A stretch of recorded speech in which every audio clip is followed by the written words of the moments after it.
Caitlyn Clark, Gabby Williams, Angel Reese, USA basketball, France. My, did they put on a show?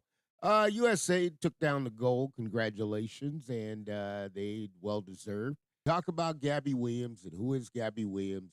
What has Gabby Williams done and how it all comes together, folks? Gabby Williams is one of the acquisitions. Kind of told everybody about a little bit of some time ago the WNBA franchise coming to Sacramento. And for those of you who are just tuning in for the first time, I'll always tell you it's my opinion. But if it turns the truth, I've given you the facts before that happened, and that's kind of what happened with Gabby Williams. That she is an outstanding ball player.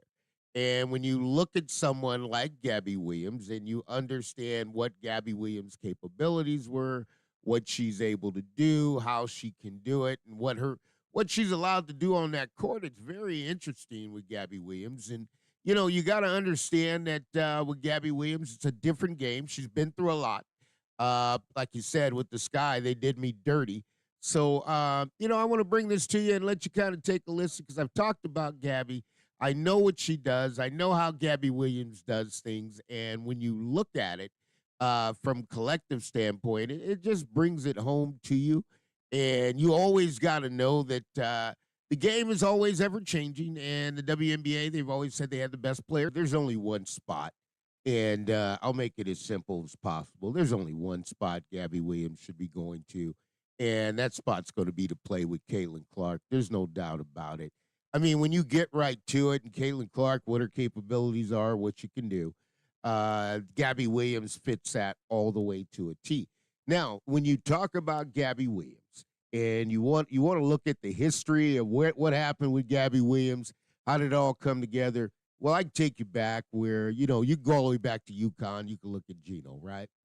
And here's the deal with Gabby. Gabby's already been through a couple organizations. She's played. She's a five-star player, just like Caitlyn Clark. Okay, the bottom line is when she went to UConn with Gino put her at the 4th spot. Okay, and here's the deal: when you take somebody, and I talked to you about this, I talked to you about Reese Green. Okay, AAU governor. Okay, that was the mentor. Trained up Gabby Williams all the way through. And if you look at it, me and Sharice, we worked together. And Sharice, Gabby Williams played varsity in the 5th grade, folks. Played against varsity competition.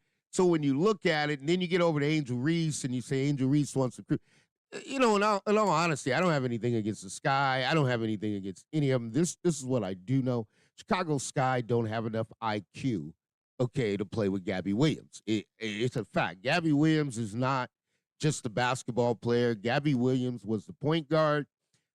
Played on Jam On It Basketball Academy. Her mom, Therese Williams, beautiful lady, and just a family of basketball, just a real family of basketball. And when you get to the dad, and you talk about Matt Williams and what Matt did for the game of basketball, and that's her dad right there. He passed away just recently from cancer. I mean, he was a cornerstone. I mean, he had some rough times in the end of life, and, that can happen in anybody. But, looking back at what Matt did for the women's game of basketball, what he did for us in Sacramento, what he did for the Bay Area, having the courts, running the Reno Convention Center, and Jam On It Basketball Academy. Okay, so when you look at what did Gabby Williams, how did it go through, and you look at Gabby Williams today and you say, okay, great ball player. Great ball player that's playing over there in France, and you look at those things and you say to yourself, well, yeah, that was great. You got a chance to see Gabby Williams, but Gabby Williams has been doing this all along, folks. And it's nothing new. If you look at who she fits with, there's no doubt in my mind it's Caitlyn Clark. That's who Gabby Williams fit, who should be playing. And again, I'll tell you about Matt Williams, Jam On It Basketball Academy, just an outstanding man that gave back to the game, put a women's leagues together so the women's could have tournaments. Just built it from the ground up, played basketball in Nevada, Reno. And, if you ask me, Gabby Williams could have went to Nevada, Reno, and came out as a pro just like Armand Johnson and Pam McGee's son, JaVale McGee, right? So, but she went on up there with Gino, and Gino's, again, he stuck her at the 4th spot. My, I have no idea. Okay, but there was a lot of talent, McDonald's All-American, and they never got to see her shine. So finally, everybody got a chance to see her shine. And of course, Angel Reese wants her, but there's not enough IQ in Chicago. I mean, it's just not with the way, and I'm not holding that against Chicago. It's just Chicago style of basketball, the way they play doesn't fit Gabby Williams. Okay, now if you want to put a high IQ player like Gabby Williams on the court, and you put her on the court with somebody like Boston, you're going to put her on the court with somebody like Caitlyn Clark, then that's going to shine because that's the interchangeable combo guard. You got somebody 5'11" and loves the game of basketball. Okay, a family of basketball, all history, you name it, they have done it in the game of basketball, and they've held it down. And that's why I tell Kathy Engelbert, there's two acquisitions Sacramento need. And Las Vegas Aces, here's the deal, they're front loaded. They got enough guards to, place on 4 NBA teams. But here's the deal with Chelsea Gray. I mean, that's out of Stockton, California. You're talking about St. Mary's, went to Duke. Okay, that's a blue blood. And the thing with Chelsea Gray is Stockton's kind of like 30 minutes away. Okay, so the hometown coming, the gift of having Chelsea Gray. And then you got Gabby Williams is another hometown player, Sharice Green, as I told you, the AAU governor of basketball. And, Sharice Green is just, she's an outstanding individual. And, I'll really tell folks that because when I talk about Sharice Green and, who she is, what her capabilities are, I mean, she just runs women's basketball. And she's coming out of Nevada. She's been the AAU governor of Hawaii. She puts on events throughout, and she's just good at what she does. And, I don't hold anything against her. I mean, she beat me in a poker hand one night in a poker game. I still don't know how she did it, but, she refuses to get in a game with me again that I can get my money back, so she holds that over me. But great person, great for women basketball, mentor. Got Gabby Williams playing varsity basketball in the 5th grade. So this is nothing new, but we're getting back. And the other thing, I kind of talked about that 3-on-3 unrivaled league. You don't want to get me started. I'm not going to give a piece on that right now because, that league, that whenever I hear anytime I hear the WNBA say top players, and I tell you a long time ago, they should not say the top 144 because they don't have the top 144, okay? Because there's other international players. And this deal with France, it's disturbing because I don't know how you got to this stage. This is more of a fascinating story of how the WNBA got to this stage where if you don't go to WNBA training camp, you can't play. Okay, so let me get this right. So you're holding them hostage. Okay, and this is where the new CBA and how it all comes together. I don't know. I see a walkout, but maybe not. Maybe they're just going to lay over and just say, hey, okay, whatever you give us, great.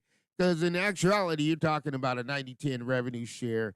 I mean, if you look at it, what it's shared, and it's so out of balance. The equal pay, we preach that in America, but that's way out of balance. And it turned into, well, this is a gift league. We're giving you a gift. We're keeping you going. But no one's ever really ran through the analytics and looked at it and said, well, this really doesn't make sense, right? So when you get to that, but the unrivaled league 3-on-3, I mean, how in the world can a player who's currently playing in the league, can you imagine an NBA player who's currently playing in the league puts on a league for other NBA players? Okay, here's a problem with that. And here's where the NBA would say, man, have you lost your mind? See, the NBA players have contracts, okay? And you can't stop. 3-on-3 basketball is not 5-on-5. So the injury rate can go up for the ladies. I'll be honest. The injury rate, if you look at it, can go up.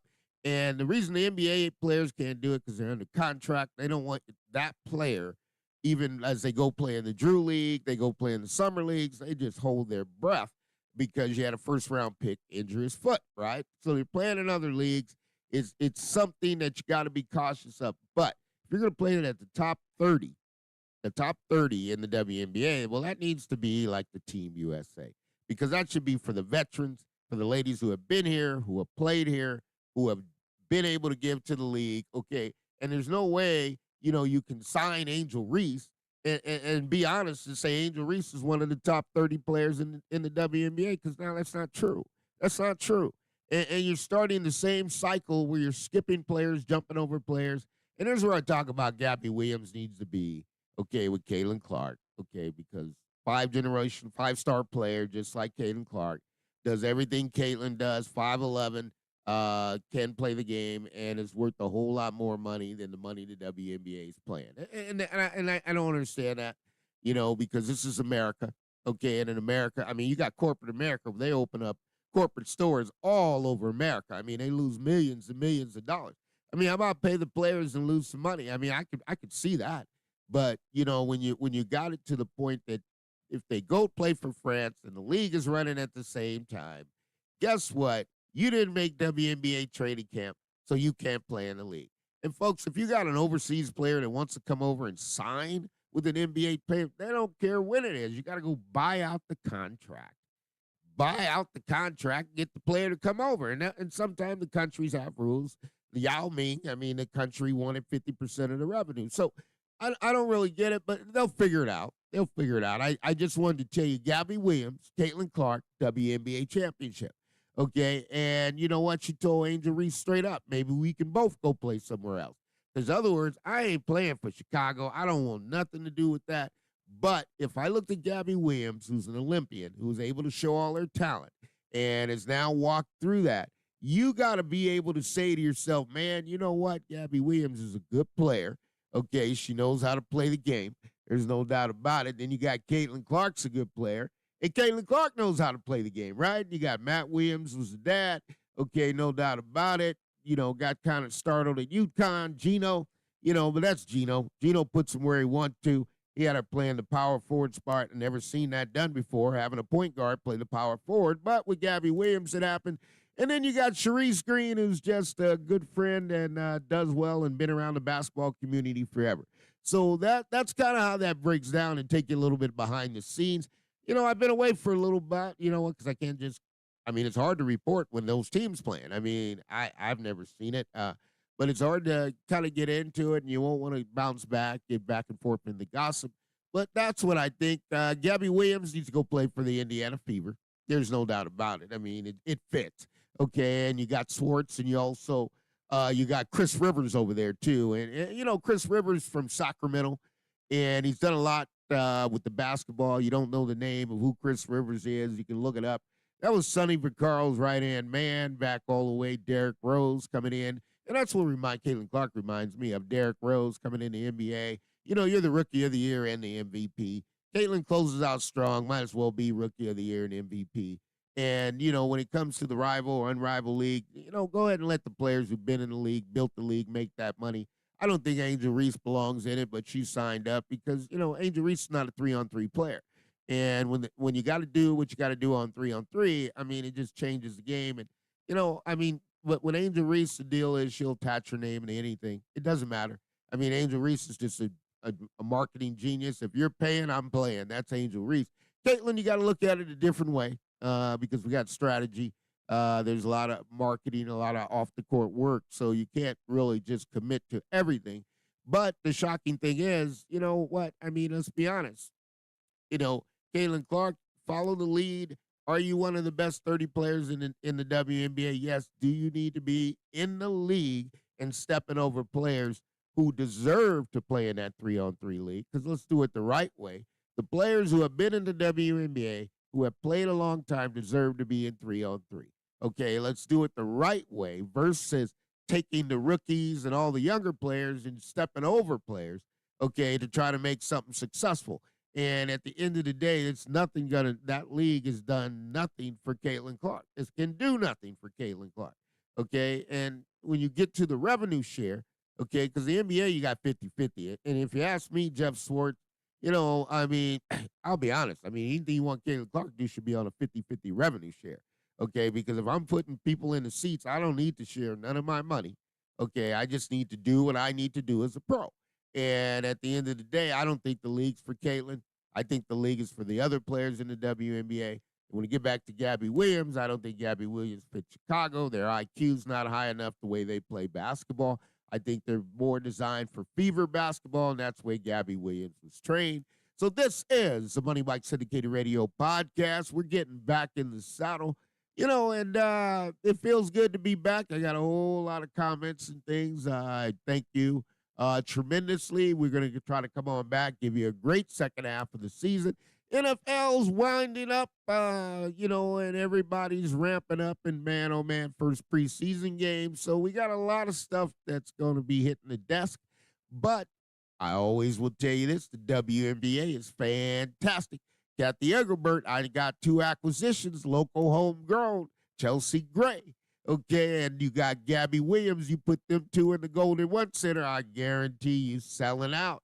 And there's a few more coming in the pipeline. So all things are possible to those who believe. This is the Money Mike Syndicated Radio podcast. We promise we're going to get better and better as we take you through the second half of the season and into the playoffs. And we know this. If we get better and better, you'll go higher and higher. We always promise to bring it to you sooner than others. And we'll tell you it is my opinion. But if it turns to truth, my, have I given you the facts before they happen? We'll see you soon.